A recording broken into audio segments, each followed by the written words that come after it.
Hello and welcome to Culture Shock, the pop culture podcast brought to you by four aging millennials and our outdated opinions. I'm your host, Doug, and with me tonight is Adrian. Jambalaya. My name is Corey, and in case you were wondering, benign and a half. You might have noticed there's only three of us today. Well, it won't happen all the time. There will be episodes where some of us are missing from time to time due to our aging millennial schedules. On tonight's episode, we're going to discuss the greatest medical show of all time, Scrubs. So scrub up, newbie. Your first shift starts now.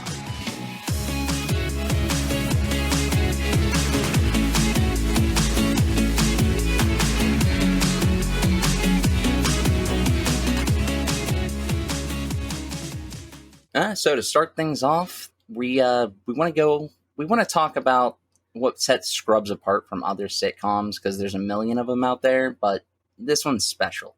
I'll lead us off.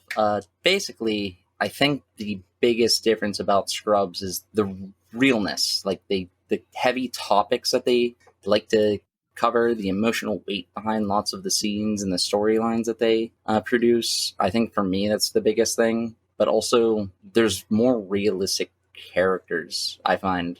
What do you guys think about that? Getting rid of that damn laugh track is one of the biggest things for me. I love Friends and How I Met Your Mother and all that, but the laughing really kind of, I don't know, it gets me. I don't like the laugh track. When you really break it down, the laugh track is kind of cringy. I agree. Honestly, I almost forget that it's not there, because it's one of those things you don't notice unless somebody points it out, even when it is there. But when it's not there, it's like, and it's still so funny without it.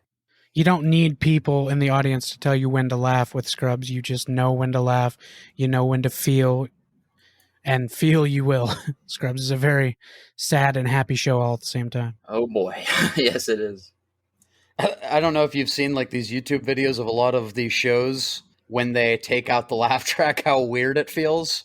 Like the traditional sitcoms without a laugh track. Certain scenes in Friends even turn into like horror situations, like when Ross, no laugh track, and Ross freaking out about his sandwich. You think he's about to axe murder somebody. It's weird. Yeah, but no, I definitely echo, well, both your sentiments. First about the laugh track, but like Doug said, the show's so hard hitting, and like, you know, there's a million sitcoms, and all of them, you have to have some form of realism in every show, but a lot of them feel phoned in, and it doesn't hit you hard. But Scrubs, man, it makes you go from like cry laughing to just crying in an instant. You know, I guess to keep going, I would just say I also love, right from the first episode, I love the direction of just kind of the entire story being told from JD's perspective. It kind of like brings us into this new world with him, into the hospital. That's a great point. Great point. Yeah. So I really like that they chose to do the show through his perspective. I have to say, I love the first couple episodes, but man, I'm sure we'll get into it. But episode 4, My Old Lady, that's when I know like this show is different. It's the first time you realize that these new doctors, these residents who are barely in the world, will run across somebody who's going to die. It's inevitable. It's going to happen. You get attached to certain patients. I have friends who are nurses, and they get attached and lose these people. And it's the first time in the show that a character really gets attached to another one, and that person's going to die. And she's more okay with it than he is, and it hits him hard. Yeah, like there's so much that's what I meant when I said realism, essentially. There's just like this just sense of like, you feel like you could see this happening. You do. It's not that you could, it's that you do see these exact situations playing out in real life all the time. I think it's a good idea for us to, let's mention a couple other shows to like, so we can point out like the real difference there. Because like, Scrubs has all these things. It still has those same sitcom moments, like the friends joking around and at the bar or in their house or their apartment. And you see that in shows like How I Met Your Mother and Friends, and what are some other like sitcoms? I know I focus on those ones because they're the ones I like, obviously. I mean, King of Queens. Oh yeah, everybody loves Raymond. I love King of Queens. Home Improvement. So we can totally edit this back. I just wanted to make one more point about My Old Lady. All I wanted to say is I also love the direction of that episode, not only with the attachment that he forms and his fear of death, but that he says, like, The whole setup of that episode is they say 1 in every 3 patients will die in this place. And I just think it was so brilliant how the entire episode you're like, which one is going to die? And at the end, all 3 of them are taken out. And then he says that sometimes the odds aren't as good as 1 out of 3. Right. Some days the odds are worse than that. And that was, you said, episode 4? That was episode 4 of season 1. Because you're like a super fan. I love the show and I've seen it countless times. But you know the episode names and numbers, right? And where the genius of Scrubs comes in is that hard-hitting moment, that ridiculously hard decision that JD has to make with her deciding her life is over.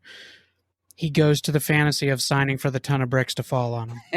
That's the genius part of Scrubs, is she's going to die, and they still had a joke for that. Right. They still somehow made you laugh.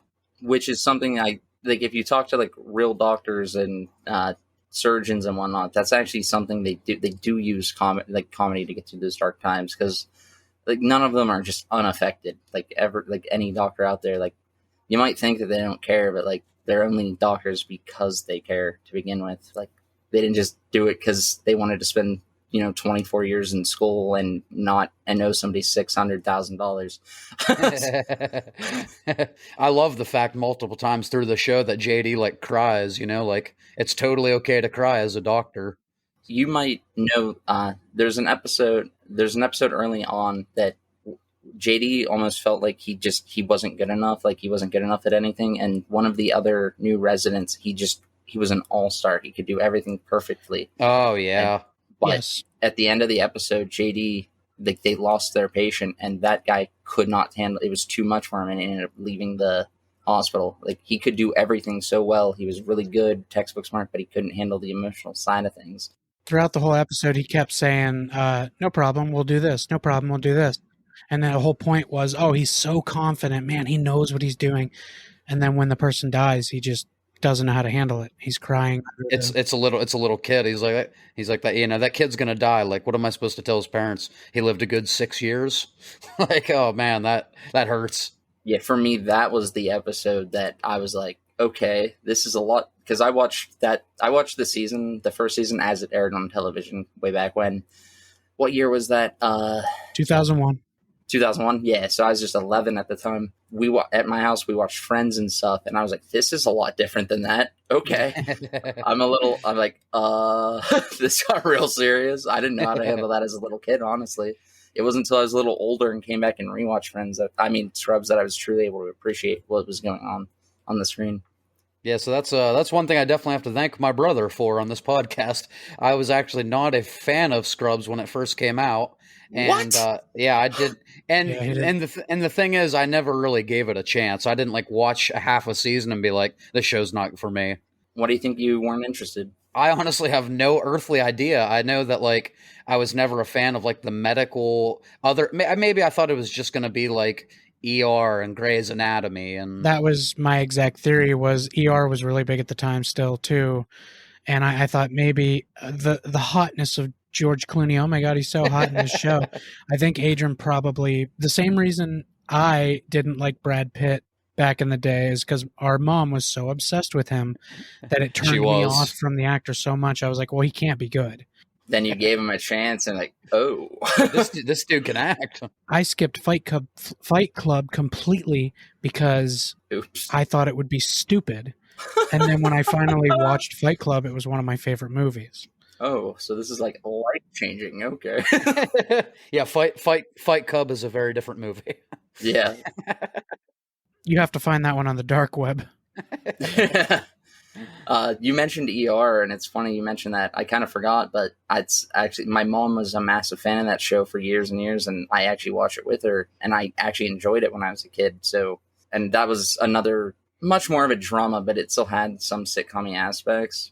I don't want to say it like set up the concept of like being able to like these, like a show kind of like Scrubs, but there were probably some influence there about keeping it the serious part serious. I'm trying to remember. I can't even remember. It's a newer show. It's about EMTs. It's a medical comedy sitcom thing. Oh yeah, it has Louis Guzman in it. Yeah, I can never remember the name of it. I didn't watch it much, but it just, there was something about it that it was like, it's almost there at that Scrubs level, but I can't even put my finger on it, that it just, something was missing, like something from the formula that Scrubs just nailed. Well, it didn't have the Todd. If that's your favorite side guy, yeah, we'll talk about that shortly. I have a feeling that'll come up. That might come up.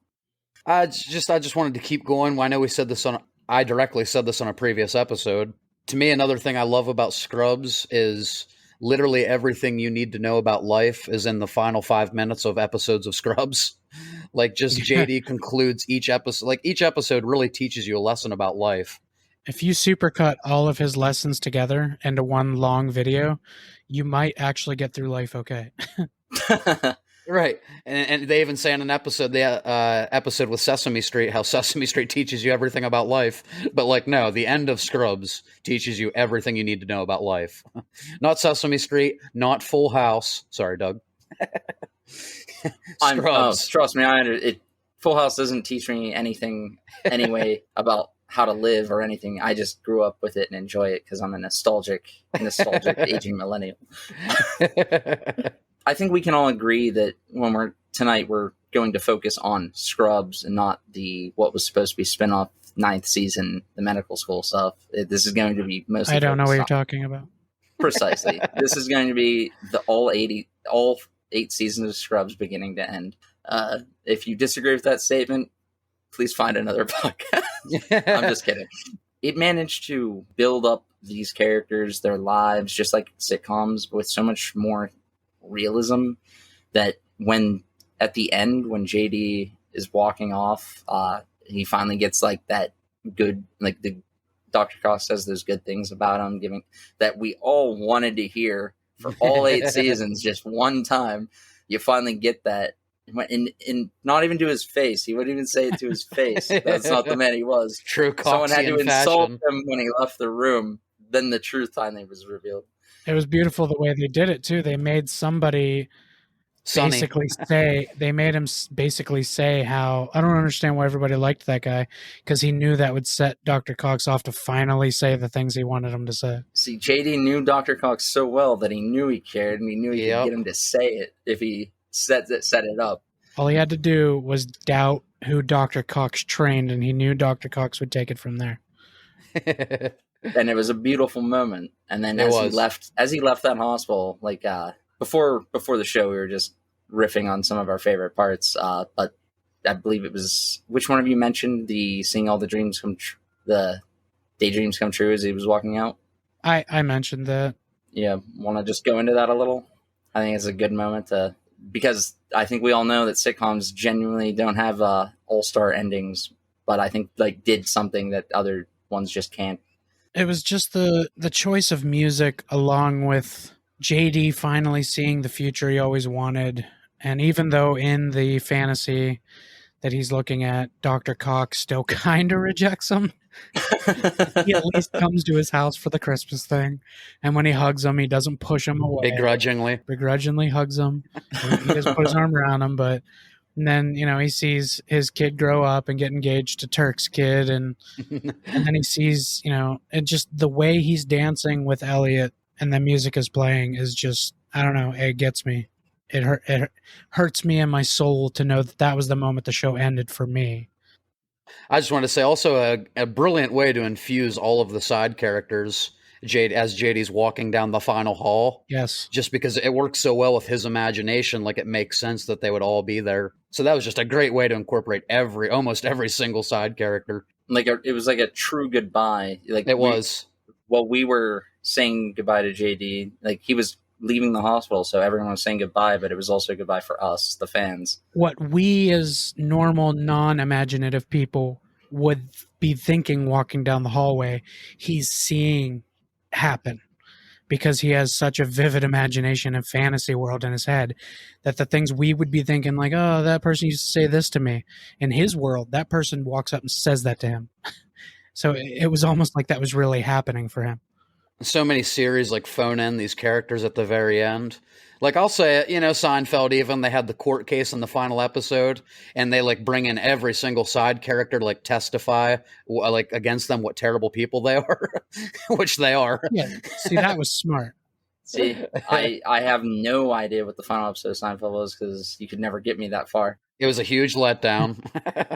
Well, for people who actually like the show. See, there's the thing about sitcoms, like right there, that the point I was trying to make is like they just don't ever know how to end right, but like they just did with this one. They did exactly what you wanted them to do, and while it was sad, you were satisfied. You weren't like, man, there needs to be more. It was like the hallucinations or daydreams or whatever you want to call them he saw as he was leaving. That's the one thing about shows that we always want but never get is what happens next, and they showed us. They showed us what's going to happen for these characters. Exactly. They let us know they were still going to see each other. They let us know things were going to be okay. They let us just know what came next after the show.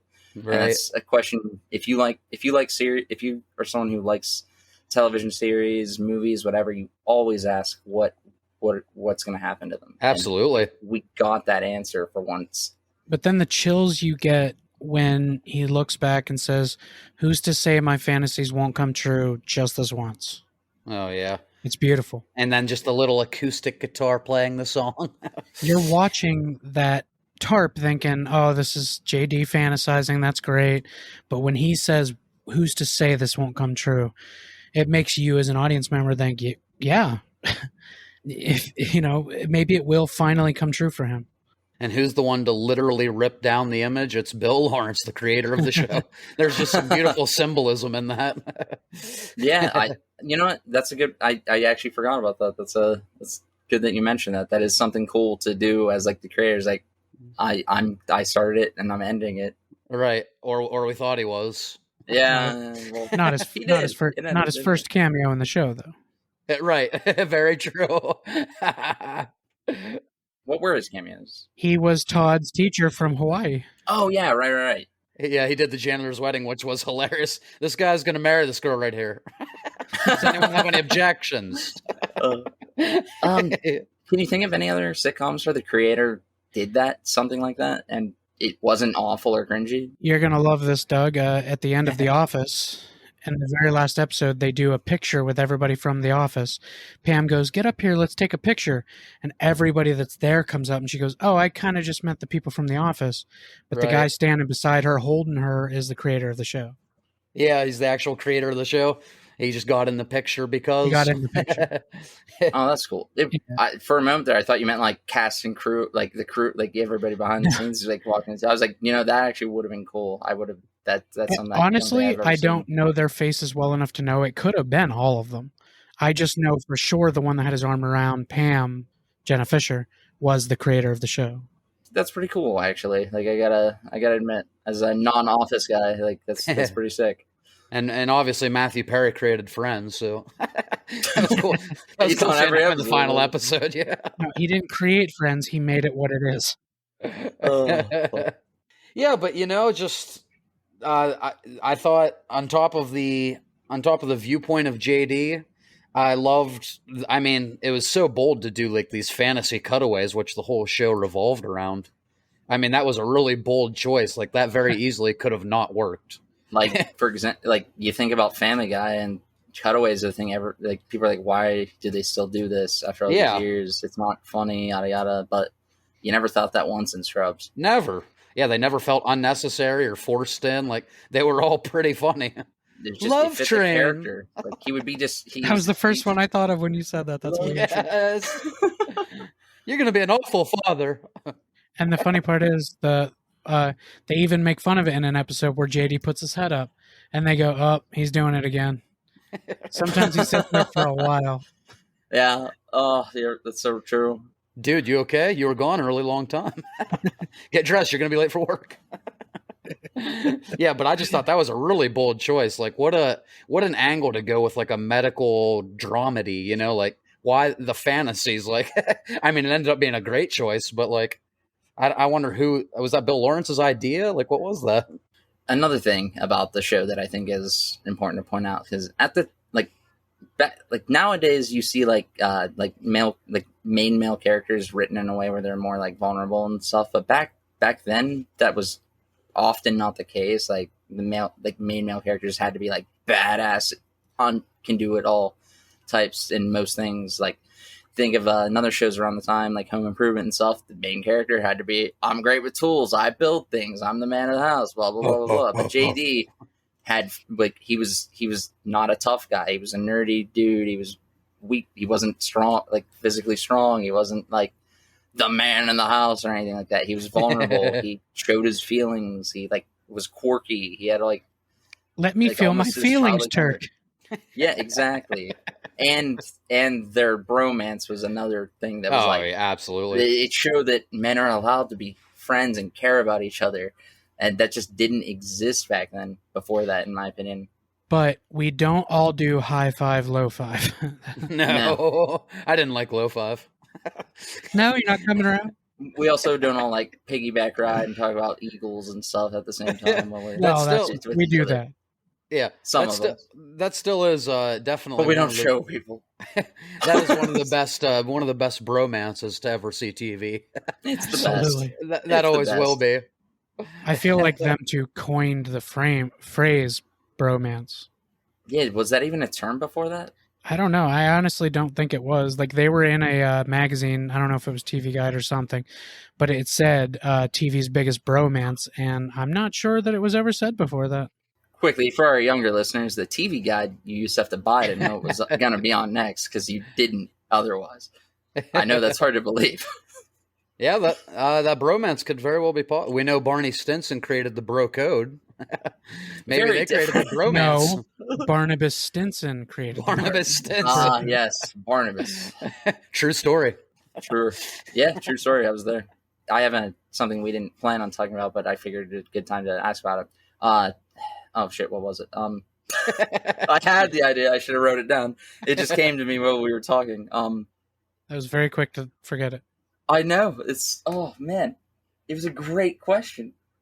The greatest question never asked at this point. Yeah, I think it's gone. Now you're overhyping, and now we're not going to like it. I know. Question never asked. It was life. It could have saved the world if I asked this question. I swear. I literally can't remember, so we'll have to just forget about it. The answer is yes. John Ritter did play JD's dad. Rest in peace. Oh my God, you're right. Rest in peace, John Ritter. Pull my finger. I pooed a little. Oh my God. But the last thing I was going to say kind of leads to the second point, and I just want to say, like, there were absolutely amazing recurring characters. That's another thing where this show really stood out. I'm like an It's Always Sunny in Philadelphia person, as I think my co-hosts are as well. And they also really nail these recurring characters. But man, yeah, Scrubs really, I don't think there's a side character that I didn't enjoy in the show. I will, if not for Always Sunny, I would probably say Scrubs has the best recurring characters, but when I think of recurring characters, I just can't help but think of Always Sunny first. Absolutely. Well, I can't go without mentioning that Always Sunny was so bold as to have Jason Sudeikis just jump in at the end of an episode and leave with the waitress. The high school literally reunion. a minute. And they had Jason Sudeikis just come in and leave with the waitress. That's bold. That is very bold. That's funny. Who? Why don't you just say the waitress? Because that's not my name. I just watched that episode. All right. Anyway, recurring characters and Scrubs. Yeah, that is a good segue into our next topic here. I'll let you guys go first. We'll just start with. Oh man, save your favorite reoccurring character for last, but talk about a bunch of them before that. But save your favorite one for the end of the topic, okay? So, Adrian, let's hear a couple from you first. I guess as douchey as he is, I always love the Todd. Oh, he's great. I don't care. What the hell are you? I'm the Todd. I'm the Todd. But the mysteriousness of the character. And I also love how he was like somehow still really good at his job, like on top of his like bro mentality. Like at the end of the day, if you remember, there was the episode where Todd outranked Turk, and it obviously drove Turk insane. But yeah, so I like that they still made Todd really good at his job despite being a weird dude. Oh, I can't think of his Doug. I love Doug. He's actually, I like that one as well. it's just always like, man, how is this guy still in this hospital? But he was there the whole time. It's like that time Dr. Kelso gave you a lollipop because you went 4 days without killing somebody. Yeah, that was awesome. Yeah, that was awesome. And even he I found love his that. perfect fit in the morgue. He did, yeah. They even were able to, like, they had the storylines for all the recurring characters, like, that gave you answers, and their lives kept going too, not just the main characters. I think that's an important aspect of that show. Is you always kind of like forget it. Like in Friends, who cared about fucking Garth or whatever the hell, the guy at the Gunther. cafe? Gunther. Yeah, I can't even remember his Dare name. you? Like he's there. And what is forever. And how? Yeah, and he's what there is- forever. But we have no concept of like how Yeah, his like, life was. Yeah, we don't going know or if what Gunther changed. ever got a happy ending. We just know he used to be on a sitcom, and then he used to be on a soap opera, and then he got a Soap job opera. at the coffee house. I was Bryce on all my circuits. Wow. Oh, Circus. I love that you mixed that up. That's amazing. That's wonderful. Calculon. I'm just gonna keep it like Calculon. that. Hey, Calculon's here. Anyway, Yeah, no, but we'll talk about that someday. They literally did have, yeah, you're right about that though, Doug. Like, they even found a complete storyline for fucking Doug. He's somebody who easily could have just faded into the background, and they still found like a perfect fit for a side character. He was one of the last characters you saw on screen, like even in the show. They actually had a very clever way of, because there was no way he was going to survive as a doctor in that hospital. Not at all. There was very clever the way they had him find his calling at the hospital. Death followed Doug, and his perfect fit was the morgue. He's killed so many people he could go to the morgue and just diagnose a death just by looking at them. It was fantastic. Let's be honest. Really. DJ Qualls was a better doctor than Doug. Everybody was a better doctor, but damn it, he could identify a cause of death, like you said. Oh, I think one of the ones I like Ted. He's just damn it. I'll mention him shortly. is he too. okay? You know what? I'll save him for you guys. If that's your favorite, I'll save that for you guys. I mean, won't go any deeper. We can all talk about the Ted. The Ted, not The the Ted. The Ted. I mean, there's countless other. For God's sake, sir, just fire me. I know Kelso. I know Kelso's like kind of a main character, but he's also kind of a reoccurring character in that sense. Too, like he's in a lot of episodes, but he's also not in a lot of episodes. So it's, what would you guys classify that there? I feel like Kelso's a main character, but there are a lot of mains in that show. That's the thing, like, Right. He's not part of the main group, but that's the thing about the show again, is there's so much more main character than just like the group of friends, like in other shows. There's like subcategories. He's like a secondary main, not quite reoccurring. Yeah, it's like it's hard to classify him because he's easily one of my favorite characters in the show. He's in the same category as the janitor, where he's mostly a main character. He's not who the story's about. Except that episode that's about him. Exactly. Why'd you leave me, Daddy? When he's sitting on the bench talking to that random guy like all day, and the all dude day, just right? is terrified. Yeah, that's great. Can I go back to work, sir? Yeah, the one, and at the end of that episode, he was the one that said, "No, I don't think he's too bad." Yeah, right. Boone. What kind of name is that? Boone. Oh man. Oh, I love Kelso though. Yeah, whatever category we put him in, he was a perfect addition for that show. And Ken Jennings, is that his name? No, Ken Jenkins. Ken Jenkins. Ken Jennings. Ken Jennings was the second best Jeopardy winner of all time. I don't listen to that hippie crap. But Ken Jenkins is such a sweet, nice man in real life that it was such a testament to his acting how much of a monster he was in that show. I gotta say, the way that he became like suddenly best friends with Cox after he wasn't the chief medicine anymore, it just goes to show you it really was he was doing his best with what he had, what he could do. But sometimes the hard choices make you look like the villain, and he was in charge, and he had to make the hard choices all the time. They have an entire episode dedicated to him probably being different outside that place, and that the hard decisions make you the villain. That's just how it is. And there's a whole slow motion where he's walking down the steps as the hard ass. As soon as he hits the pavement, he starts whistling and walks past them. And then at the end of the episode, he hits that pavement. sighs because he realizes his job is hard and he's going to think about it after work. Yeah. It doesn't just die in the hospital. It goes And home with him. I think a real good way that they showcase that he wasn't the monster that These feelings won't go people look away. is when Cox became the chief of medicine and he finally realized that he really was doing what he could. This is hard. Like, it's not. That's one thing I'll always love about Scrubs is the soundtrack. Oh, They yeah. found the perfect music for every moment, every single moment. It's probably the best sitcom soundtrack I can think of. I can't even think of another one. Yeah, there are literally songs that I go listen to from that were in episodes Absolutely. of that, and I never would have known they existed if not for that show. Absolutely. And I listen to them still to this day. They're the versions on that show too, because they weren't always the original. Some were. Yeah, they have Say Anything. They have Death Cab for Cutie. I mean, those two. They have the Shins. You get those three for me. Fray. Like, I'm in. The Fray, right? No, not that Fray song. Even the intro song is like so memorable. Even So, Laszlo Bane. Yeah, the first time I heard that song outside of the show, I was like, wait a minute, this sounds so familiar. Then it finally got to that line. I was like, wait, what? Can we just talk about how weird it is to hear show songs outside of the show?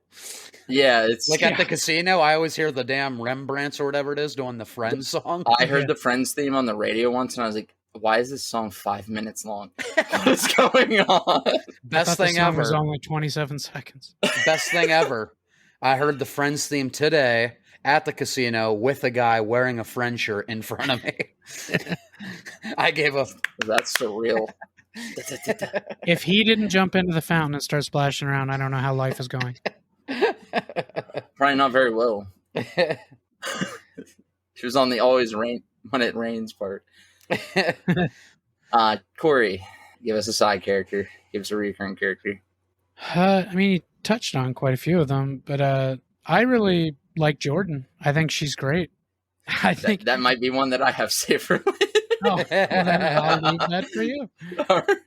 Then I'm gonna go obviously the Todd. I mean, if you don't love the Todd, get the hell out of here. High five. But like Keith Dudemeister, I mean, come on. Oh yeah, my last name is Dudemeister. And what am I gonna do with Keith? What am I gonna do with that, Keith? Refresh my memory. I can't place him. Keith's the one that he's an intern. He comes in and Elliot dates him for a while. Keith, and he loves JD. He's the one checking. He's the one checking Mr. Counter's heart rate. Yeah. Okay. He's also Ben the soldier, and It's Always Sunny in Philadelphia. Yeah, with the jean shorts. The jean shorts. I'm your desert rose. Yeah, no, but Dudemeister. My last name is Dudemeister. And what am I going to do with that, Keith? I'm not a magician. Why can't I get a nickname? My last name is literally Dudemeister. Some last names don't lend themselves to nicknames, Keith. Oh my! He hated him so much. Yet he was part of their sexual stories. No, the apple thief. Yeah, I told you no talking. No, but and then also Lloyd. Come on, Lloyd. Oh yeah, Lloyd. You better not be stealing Uncle Bob's needles. No, I don't use needles anymore, sir. Oh, you quit using drugs? Nope, sign here. That's one of the best lines. Lloyd, this is a straw. He hands him a straw accidentally. Lloyd, you're alive. Fake my own death, bruh. Yeah, dude, one of the best Lloyd moments is when they say JD must be one of the loneliest guys in the hospital. And he goes, not the loneliest. He runs into Lloyd and they both go, they finally touched somebody. They were a touch from another person. Oh my God. Human embrace. Oh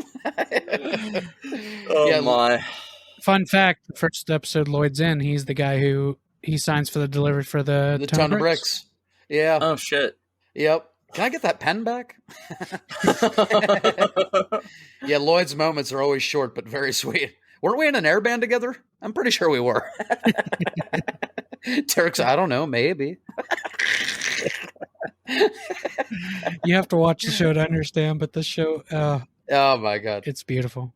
There's just, oh my God. I think it's safe. Oh, do you have something to say? Go for it. Oh, no, this probably could have gone more into the first category, but or the third category. This is the worst place to say it. But there's just no shit. Says it anyway. Proceeds to say it. But there's just no sitcom ever that blends comedy and drama so seamlessly. Like God, I can't get over, I can't explain enough ways how quick that show can go from laugh to cry to laugh. Like, That's actually how I explain it to people who haven't seen it. Is that if you love drama and you love comedy, this show is the only one who does both perfect. I think because all sitcoms have to have a musical episode, it's like a rule. of course, The way that the way that That'll Scrubs come up for me. approached it. Oh, it will. Then I'll let that wait because that's a good one. I think it's safe for us to go ahead and just jump to our favorite ones. Why you guys? It sounds like you have the same one. So Corey, are we? are we Why don't you mutual guys here? hash that out? Are we both season 6, episode 6? A musical? No, for our favorite Recurring character. Oh, I think we're in agreement. Sound like Oh, yeah, our Ted. boy. Yeah, Ted it sounds like Buckland. our boy Ted might come up for you guys. So Ted why Buckland don't for you, sure. why don't you go over that? Ted, lunch was 4 hours ago. Yep, wasted most of my Tuesday.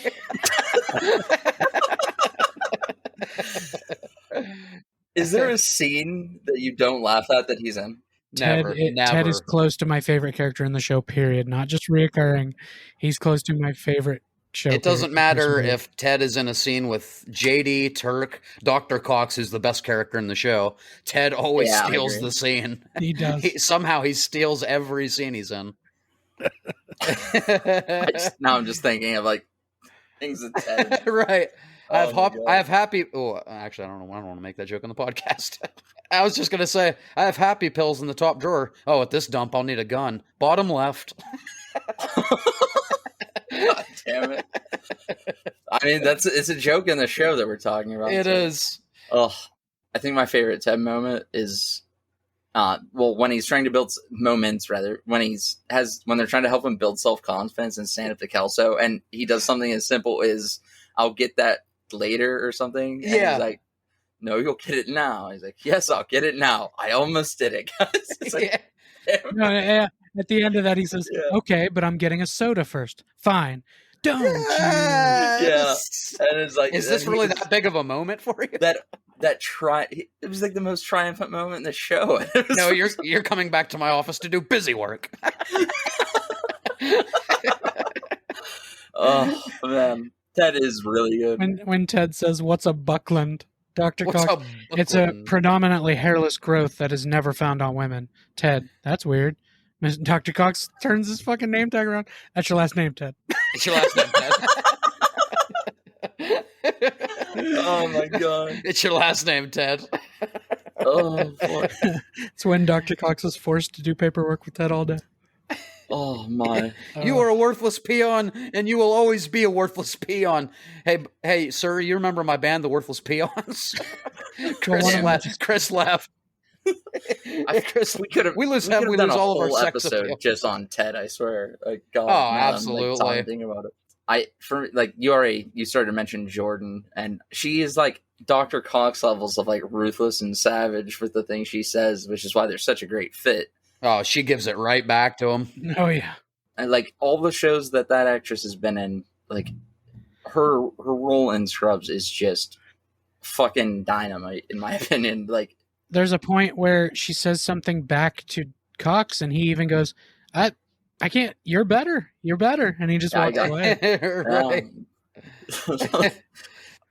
I just wanted to say I love so much the moment, that one rare moment when Dr. Cox and Jordan team up against JD, when JD's like, plus he wasn't even going to go see the baby. She's like, oh, I'm sorry. Did I ask for your opinion, Sally Sassy Pants? And Dr. Cox is just like giving her a massage. Oh yeah, now work the body. I love when those two work together. they had dynamic chemistry. It was did. It was really well done. Like, and at a point you almost forget she's not even a main character. Like, she's just there. Like, she starts hanging out with the main female characters, Scarlett and Elliot. And I think she did just basically transition from side character to main character basically at a point. It's almost hard to separate it, like Kelso and Ted even. It's just, but I think that's the beauty of the recurring characters in the show, is that you have that much stock in what's going on in their lives. Plus, she has one of the best moments ever in the show when Dr. Cox tells her she's too predictable, and she walks in there and just destroys yeah. everybody's lives in one conversation. Everybody. Just shatters the grand illusion. It's beautiful. Beautiful, absolutely. I was just saying, Jordan is a savage. I love her character. Well, we've been talking about all these recurring characters. Might as well just touch on a couple of the main characters real fast and maybe why we like them. I think we can all agree on who the best one is, so we'll get to that. But one thing about the characters in Scrubs that I really like, and especially for the time, was the way Elliot is written. Is such a real human being instead of like they let her just be a human being. Her problems weren't because she's a woman or because of this. Like she was just a person, like JD and Turk. She's and everybody not else. just the mom on the show or the sister on the show or the girlfriend. Exactly. Or like the thing that's the pretty face or anything like that. She was such a realistic, believable character with like real person problems. And just, I was always impressed by the writing of that for the time that it came out, because that's often not the case for female characters a lot of the time. They even went so far as most of the time to make her look more downtrodden and greasy, like she had been working all day. They didn't make her like this hot, blonde, beautiful girl that worked in the hospital all the time. Even more so in the early seasons, you really felt for her because, like, she had some parents that really didn't care about her. Like her dad literally just wanted her to be a doctor, and her mom, like, never paid attention anytime she tried to, like, air her problems out to her. She was just worried about her looks or her finding a man. So, like, I really felt bad for her at the beginning of the show. Like, her parents did not care. Those are real. Those are really real things that happen to like real people too. Like it's just a testament. When she's on it's like the episode where like it's a revolving door where everybody's getting in a bad mood, so they take it out on the next person, and like Turk gets angry at Elliot for no reason, and she's like on the phone telling her mom how she's lonely, and she's like, "Mom, can you just please try to hear me?" And like her mom's not listening to her at all. Like, and that's the moment Turk overhears her and he feels bad. But man, I just really felt that. Yeah, I can definitely relate. I definitely like that's the thing. It's a relatable character, a real relatable person. Not like they didn't focus, like you said, on like making her like the hot blonde or anything. They just made her a person, and I think that's the coolest part. She was an erotic mess. And aren't we all? Right. And even the one big advantage she had as like a daughter of a doctor was the money that her dad was funneling to her, and even that went away in the show, and she had to make her own way. So they even made her overcome that hurdle, plus her dad trying to make her be a gynecologist, and because it's a female specialty. Working OBGYN. She ended up being a really successful regular old doctor. Private practice. Yeah, she was very successful. Dr. Cox tried to call her a sellout. I love that. And that showed more growth when she told him off. It was like, I don't give a damn, basically. And like that was growth for her because she never would have done that earlier. I love those few moments when she actually goes up against Dr. Cox. She occasionally puts him in his place, and it's always kind of fun to see. She's one of the few characters that would in the whole show. JD wouldn't. JD wouldn't dare. As much as I love JD, but he had his... He did in one specific instance, and that's when he asks for help. And Dr. Cox looks at him like that was wrong, and he says, "I'm not going to let you make me feel bad for asking for help. Maybe you'd get further if you would ask for help." And then he does. Damn, yeah, good point. And he says like, "I want to be like you, but I don't want to be you." And it's like, oh, damn. That one hurt. Yeah, that's heavy. It's heavy stuff. That's good. That's a good point. Yeah, I wasn't even thinking about that. I think we might all agree that Carla might be the least liked character in the show. Like, out of the main cast, yeah, she's sassy and fun, but there was a lot of moments where she kind of stepped on what they were doing, and I didn't care for that. Like that was the thing that bothered me about it. She had like that sassy, fun thing, but she's just kind of like she was a ball buster. Yeah, like for like no real reason at times. It's like, and not the kind of ball buster that the janitor is, you know. What a character! Not even supposed to be there. Improvs most of his stuff. Like, yeah, Neil Flynn was just amazing. What is it exactly he did that got him like the permanent role? Well, he wasn't even supposed to talk to JD in that first scene with the penny thing, and he just does. Well, it was actually Zach Braff's idea. He said, instead of you just standing there, what if you like gave me a hard time about standing there? And they improv'd the penny thing, and Bill Lawrence liked it so much that he actually wrote a little script for it and said, do this. And people loved that so much that he's like, all right, I'll give him a couple lines in the next episode, and I'll give him a line in the next episode. And people loved the janitor so much in the reviews that he just kept giving him more lines. He ends up getting whole storylines by the end. Like, isn't he married and stuff by or whatever? Yeah, by the time it's to over? lady. Hey, lady. Like, fantastic. That's great. Janitor and lady. Oh, I'm with that lady over there. Hey, lady. that's beautiful. That's great. Oh, yeah. The janitor is, janitor. Like, I love when a show like sticks to its guns and all that, but when they see something Bottom left. and realize people like it Bottom and left. are willing to fix it, like make it, like change things for it. I love that. I just love when they're like, huh, okay, yeah, we can roll with this, and they're willing to make changes to what they were trying to do. Oh God, a good lawyer couldn't win this case. I just had to put Ted back in there. Ted out of context. Ted out of context. That's one thing anybody can say about Bill Lawrence is he's open to changing things. He's not stubborn. If something's funny, he'll admit it's funnier than what he had, and he'll put it in there. If something works better, then he'll be like, we're going with that. Yeah, Turk or JD, who do you like more? Ooh. Oh God. Ooh. We used to hang out so much they called us Turk and JD. They thought we were one person, so we're Turk and JD. And now you have to choose. Chocolate bear or vanilla bear? What about caramel bear? What about caramel bear? That's a deep cut, sorry. You guys are gonna just keep making quotes to sidestep this. You mean Pedro from Napoleon Dynamite? That's right. Caramel bear. Caramel bear. Oh man, that's such a hard question. I didn't know that was coming. I know. I didn't tell you. To be completely honest with you, I love them both so much that I think I like them the most together. I can't. That's fair. If it's when they're together, they're at their best. I can accept that. Right.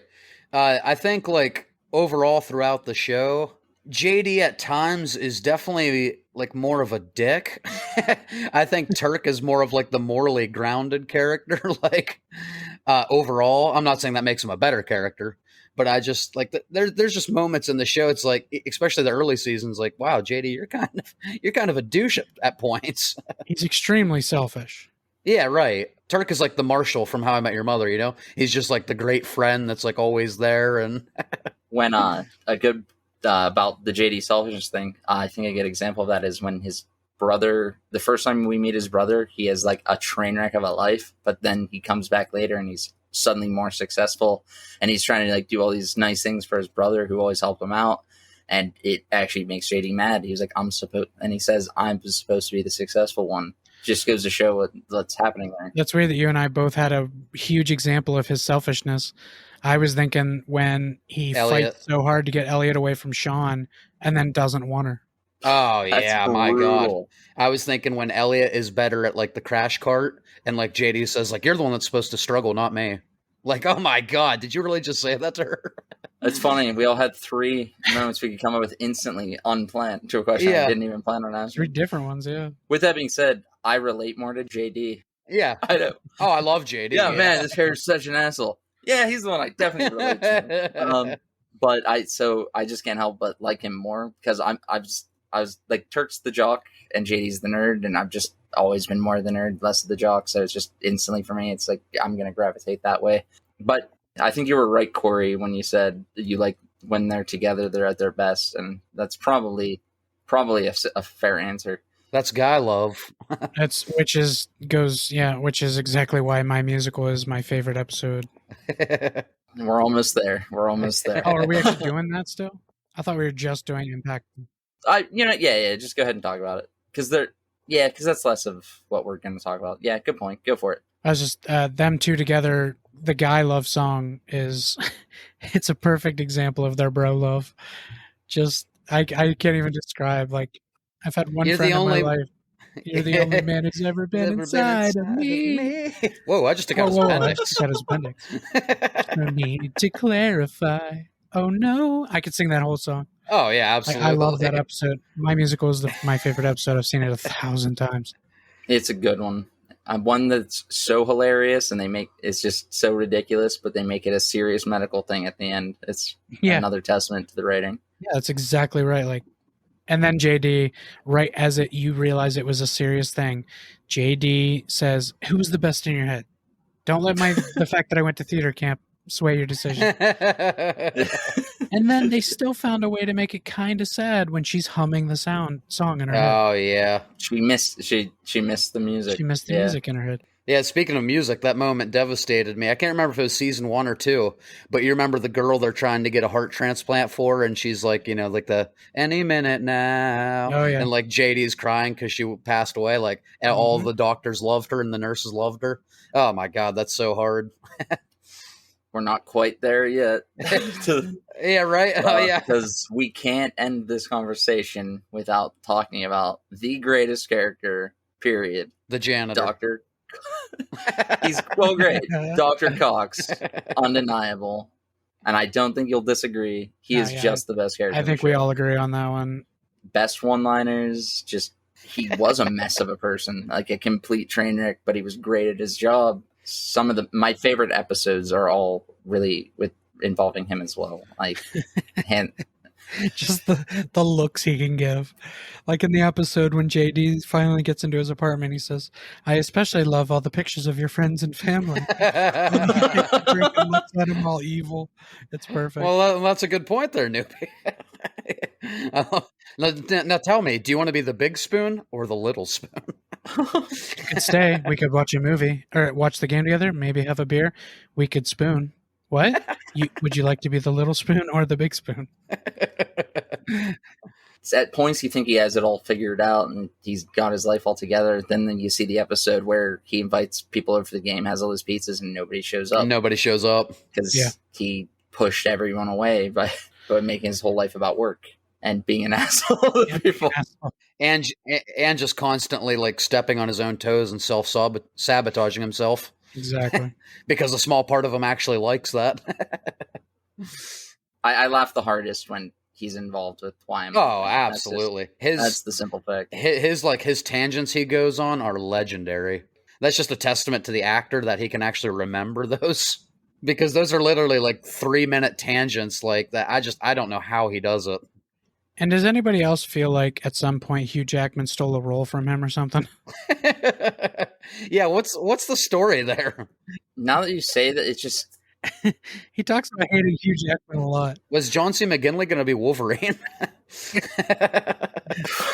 Bub. Yeah. Yeah, Bub. I don't think that would have been the greatest. But, I can't... now I'm just picturing him with the claws and saying like Wolverine. So dumb. I love when JD gives him the book of all the mean things he's ever said to him. Oh my God! All the rants. I've cataloged it. He has reference points in the back and index. Yeah, I love. Obviously, Dr. Cox is hilarious. He's a legend. But like, I also love the moments that humanize him because it shows like even the great Dr. Cox has like another side to him. We'll get to that. Even the great Dr. Cox can fail. Even the great Dr. Cox. Yeah, like one of my favorite episodes is My Hero, with the one about when Ben figures out that he has leukemia, and like JD says like, how does he put it? He says like sometimes you're the most heroic when you can admit you're not heroic at all. And that's like Dr. Cox. He was too weak to visit Ben, like to see him sick, because that's like his best friend. And like, oh man, that's just, I love those moments. And Dr. Cox, he's a very unorthodox way of doing it, but he is a great mentor at the end of the day, you know? Even though, as he says, I'm not that guy. You can ask anyone. Sometimes you got to throw him in the water to teach him how to swim. That's Dr. Cox's way. Yeah. If you tell anybody that old Coxie's throwing out the feel goods, you're gonna pay. And he occasionally, you know, even though it takes till the last episode, he does occasionally throw JD a bone. Like when he has the new therapist and he tells JD like the fact that you care at all is why I took interest in you as a doctor. Hell, it's why I took interest in you as a person. JD's like, are you dying? He's like, I got a new therapist. Oh, that's fantastic. That's You're right. a good one. Yeah, just I love those moments. You're talking about moments and things that make you feel things. Since that keeps coming up, we can't hold it in any longer. We got to get. I think it's safe for us to transition to our last topic, guys. And I know you've been dying to mention them since we first started the episode. So, what are the big moments? The ones that really, they don't have to all be like terrible, like man, that ripped my heart out. What about Right? They could be ones that even made you just feel good. So, what were the most in the show that really just made you feel things, period? Because that's something you don't see much in sitcoms, but this one excelled at. Oh, yeah. Let me feel my feelings, Turk. Exactly. Yeah, I know Corey said that joke, but I had to say it again. It's a good time to say. So I just want to say on the inverse, I mentioned earlier that My Old Lady is the first episode that let me know, like, yeah, this show hits different.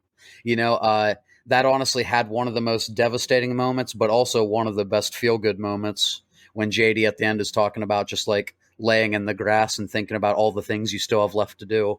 I still think about that quote sometimes in my own personal life. And like that's every person learned a lesson. Turk learned to interact and get to know his patients more.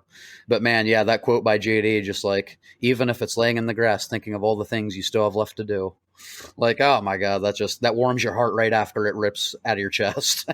Heartwarming moment. Yeah, it definitely was. One for me that was just heartwarming is when the one cancer patient has to shave their head and he commits to doing, and their whole family does, and he commits to doing it with them, but he backs out because he's nervous, but then he realizes like it's important to him to be that guy. So he comes back with the head shaved and it just helps the patient so much. My extra mile. Yeah, I knew you. I had a feeling you know the episode, but like, yeah. I really like that. That moment. Like, he was like, yeah, like that. Well, JD has his selfish moments. He also is that guy that shaves his head to make his patient feel better about having to shave hers. Yeah, he cared about his hair. Oh yeah, that's a theme in the show. Absolutely, so that was a big deal.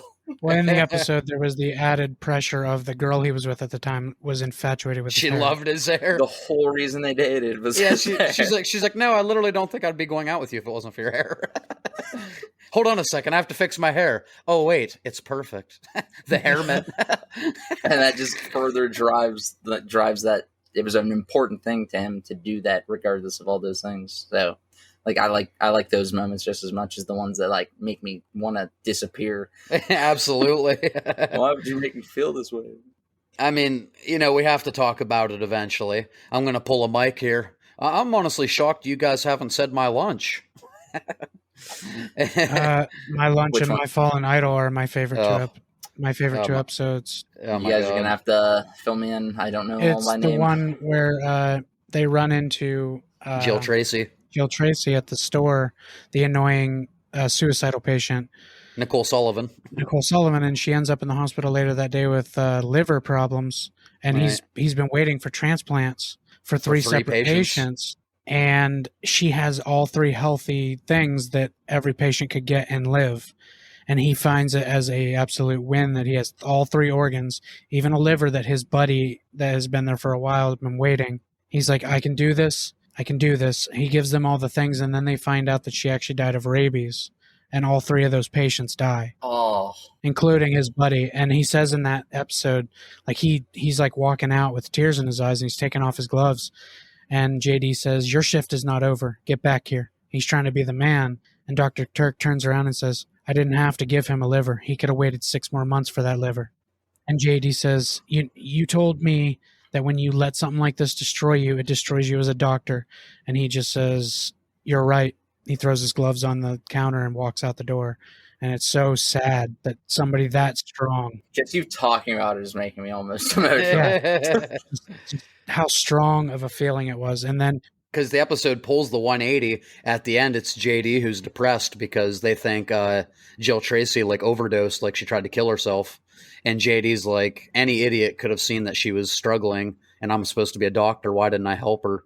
And Dr. Cox says, like, you can't burden yourself when you see these people out in public. It's not our job out there on the streets. It's our job to treat them in the hospital. And then, it flips on its head, and Dr. Cox is depressed because Jill Tracy's organs killed all those people. And then it's beautiful. The next episode, My Fallen Idol, they're taking turns going to his house and spending time with him, so he doesn't kill himself, because it's a very depressing thing to happen, and he's a lonely guy. and JD refuses to do it. He just won't go. And you can see that it even kind of hurts Dr. Cox that JD never showed up. And then when he finally does, he kind of tells him, get your ass back to work. People need you.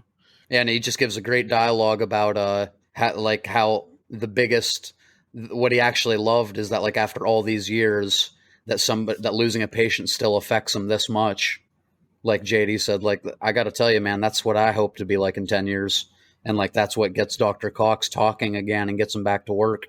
And like, he just needed to see JD the whole time, even though he would never admit it. JD even says, I know you're sad I didn't come earlier, even though you'd never admit it. And then Dr. Cox says, you don't drink scotch. That's the first thing he says. Yeah. He goes, it's awful. It is. I my hate God, it too. those two episodes are rough to get through every time. They are very hard episodes, and they've hit me harder than I think any show I've ever watched, comedy-wise. I kind of mentioned like the super new guy that just could do it all, knew all the answers, that couldn't handle it. Like that was a big one for me. Yeah. Like it was like surprisingly too. Oh my God, yeah. Passing the torch. Yeah, it wasn't about like the patient, like being sad about the patient. It was just seeing like, wow, the real struggle. Everybody thinks the hard part of being a doctor is learning what you got, like all the procedures and stuff. But the real hard part, that's it right there. Like it just, like I felt that. I don't know why. It really like got to me. Sometimes the most confident person isn't actually the most confident person. Yeah, that is. Yeah, man. So talking about the show, it does get you all messed up. Yeah, like just talking about these. Like I said, that's how impactful the show can be. Is like we're just talking about it, and it's like my heart hurts a little bit. One that I have to mention. I couldn't forgive myself if I don't bring this up. It's maybe my favorite episode, season 8, episode 2. My final words. This is it's the one where JD and Turk have like a steak night planned. And they spend the whole night talking to that guy in his room. He's like dying. Joe. Oh my God. And they're like walking him through. They're talking about their life and just like they're explaining to him what death's going to be like. Is that the one that asks what he should expect? Yes. Oh my God. And it plays that damn Death Cab for Cutie song, love of mine. I'll follow you into the dark.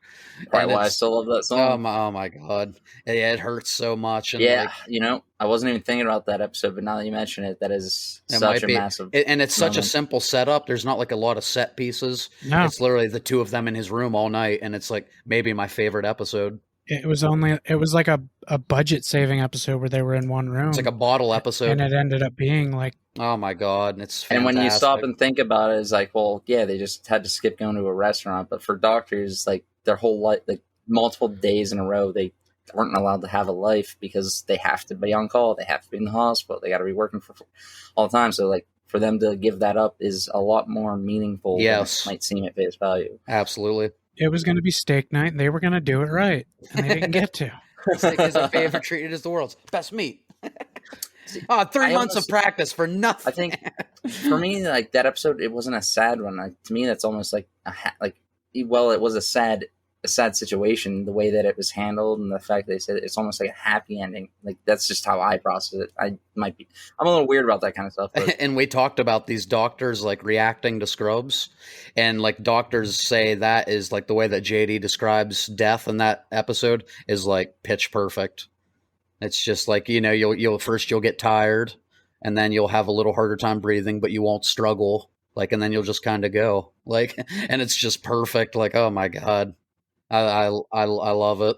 This and you could see on his face he was relieved and like he was just happy he wasn't there alone when it happened. And it just, to me, like it's like almost a feel good moment in a weird way. I love the fact they still pepper a little comedy in, like Joe's saying like, man, all I want right now is a damn cigar. I wonder why they won't let me have one. JD's like, well, it could be because it could possibly ignite your oxygen tank, basically blowing up the whole wing of the hospital. Oh. I just love how they throw that in. Yeah, and then I also, just real quick, I love the fact how at the beginning of that episode, Turk and JD both say they're not afraid of death. And they're like, when you work with it every day, you're not afraid of it anymore. And then, of course, by the end of the episode, JD says, I have to be honest with you, Joe, I'm terrified of death. And Turk says the same thing. And they say, when you work with it every day, you can't let it know you're afraid of it or it'll kick your ass. I hate I hate that none of us even thought to mention the episode where Laverne dies. Oh God, Yeah, That's crazy. that is definitely Carla. That's Carla's shining moment. like it's crazy because it's almost like not recognized until it's pointed out in It's like the the last thing show. she does is show Dr. Cox that he can embrace life and that if he doesn't care about what other people think, he can be a happier person. And he comes in that day finally feeling that message, all happy. And they tell her that she was in a car accident, is probably going to die. It's crazy. It's perfect writing. They never let you feel good for too long. Right. And Corey, as you mentioned to me before, Judy Reyes kicked so much ass in that scene with Laverne in the deathbed that like the actress actually teared up. Like there was tears coming. The last second, if you pay attention, you can actually see tears in her eyes. That's coming down her awesome. cheek. That's incredible. Like, Well, that was also that actress hearing her friend that she worked with for 6 years, I think at that point, that she was gone, even though she came back a little bit. yeah, I mean, here and there she had like her small parts, which was Laverne funny. again. Ask Joey Tribbiani. When you're dead in a show, you're dead. Yeah, That damn elevator shaft. Unless you get a brain transplant. I'm in a coma. Right. Then somebody else gets to be you, but or you get to be somebody else. It's hard to say. So who wants to bring up the episode that I pretty sure we all want to talk about? Where do you think you guys are right now? We got to talk about an episode. Oh my God. I don't want to. This is too much emotion at one time. It's personally my favorite episode. I know that. Yeah, it's up there. First one I think about every time I think of the show. Yeah, that's my screw up. I know there's a newfound love for Brendan Fraser.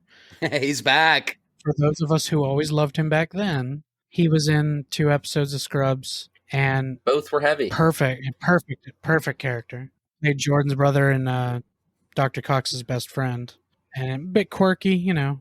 They find out he has cancer, and the first episode ain't so bad. Like, he finds out he has it. It's a little sad that Dr. Cox won't go see him, but he finally does. And you hear he's in remission after the end of the episode. Here he's in remission, and he's doing great. Them bastards setting us up like that. Yep. And the second episode, when they bring him back, It's so brilliant in that episode because like they show you signs. He's in the entire episode. He's in the entire episode, Sort of. and he's like the episode's supposed to take place in multiple days. He's always in the same clothes. Most I scenes never even noticed that. So most you said scenes that. he doesn't have his camera with him, which he always had. It's just so crazy. I never noticed that. They kind of until put you it. pointed out. They put it right out there for you, like, hey, something's not right here, but you never catch that. And things are like written in a way that even though Dr. Cox is talking to him, it's not weird that other people aren't. Exactly. You don't even realize it because they're just hanging out. It's kind of the janitor effect from the first season. Like JD's the only one that actually interacts with him. Yeah, it's like, is that guy even there? But exactly. you don't even realize. Like they just set it up so well. You had no idea. that was one of the things Bill Lawrence was thinking about doing, is that JD was the only one who ever saw the janitor.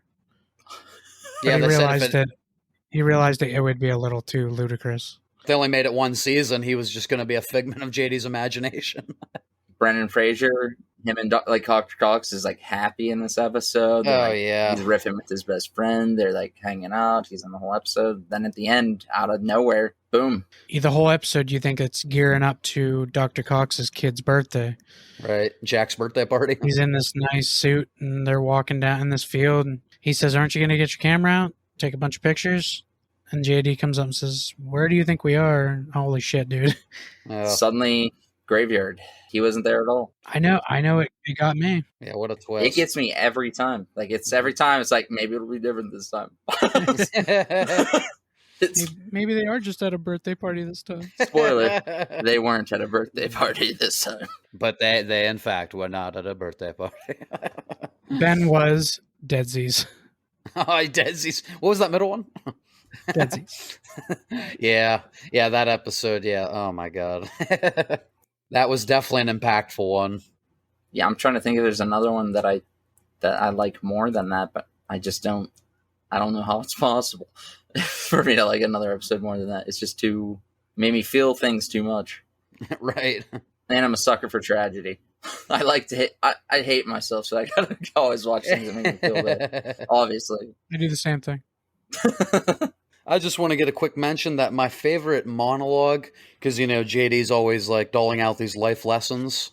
I think my favorite monologue of the entire series is remember when Alex is in like the CAT scan and she asks JD out, but he doesn't know what she looks like yet. And he has this whole monologue about like how everything in life is about taking chances, and like no matter how it turns out, you're always glad that you took the chance. Like, because he says no matter how things work out in life, you're always glad that, for better or worse, that you took that chance.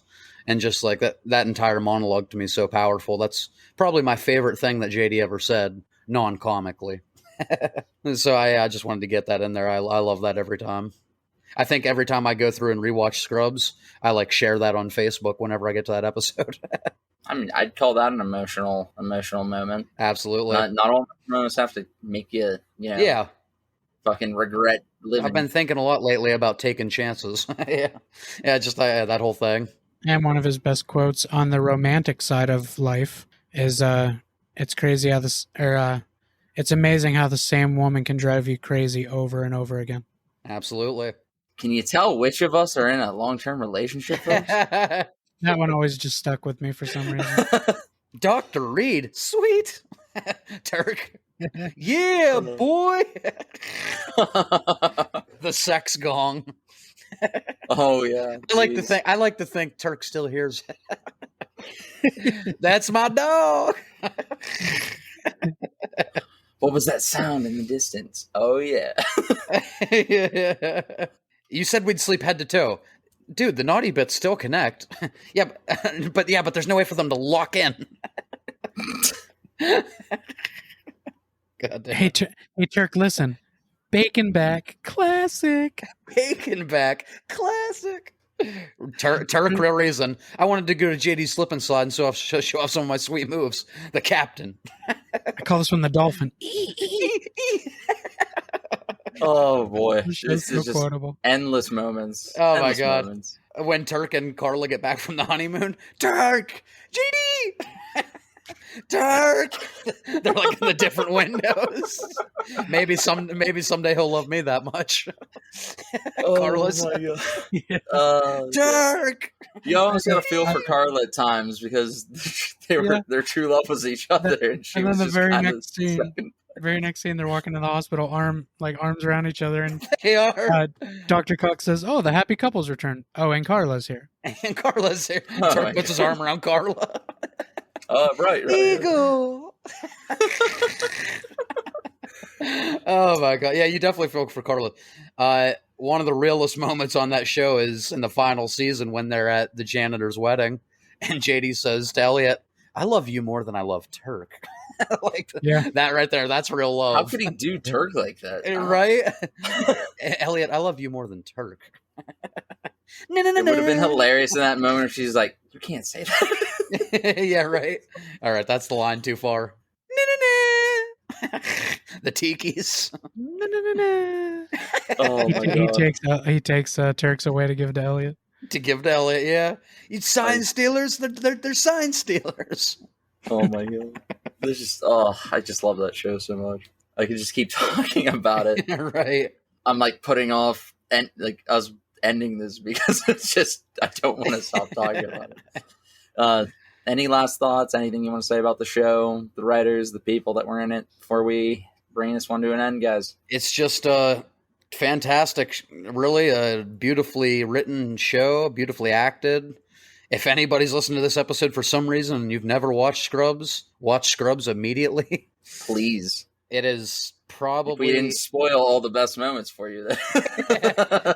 it is probably Watch my it anyway. favorite... Maybe my favorite traditional, like, not even traditional, but one of my favorite sitcoms of all time. I think it's my favorite sitcom. Yeah, we were talking about it. I would probably put it over Friends and How I Met Your Mother and Seinfeld and all that good stuff. I'm pretty sure that, well, no, we all like Friends of How I Met Your Mother. Right. If you consider The Office a sitcom, which it kind of is, The Office is still slightly above it, but Scrubs is... I'd call that a sitcom, yeah. Yeah, right. But Scrubs, wow. I'd have a hard time not putting it like in my top 5 shows of all time. And it's hard to even consider a sitcom as like a top I know. show of It all really time. Like, is. It really is. That's how hilarious. much I love it. But yeah, that's why we're doing a whole episode on it. It's that big of a deal. Like, it's not just another sitcom. If we didn't get that point across, please watch it if you haven't. You want to mention anything outside of this podcast there, Adrian? Well, To all of our lovely listeners, we appreciate you listening to our podcast. And if you'd like to check out some more of my stuff, feel free to check out my YouTube channel at Baker Reviews, where I review and rank movies, games, TV shows, and all that good stuff. And I have a new project coming up soon. Stay tuned. Like you said, guys, that's Baker Reviews on YouTube. And with that brings us to the end of the show. Thank you for sharing your time with us yet again this week. If you're new here, why not consider subscribing to the show and join us next time from All of Us Culture Shock. Thanks for listening.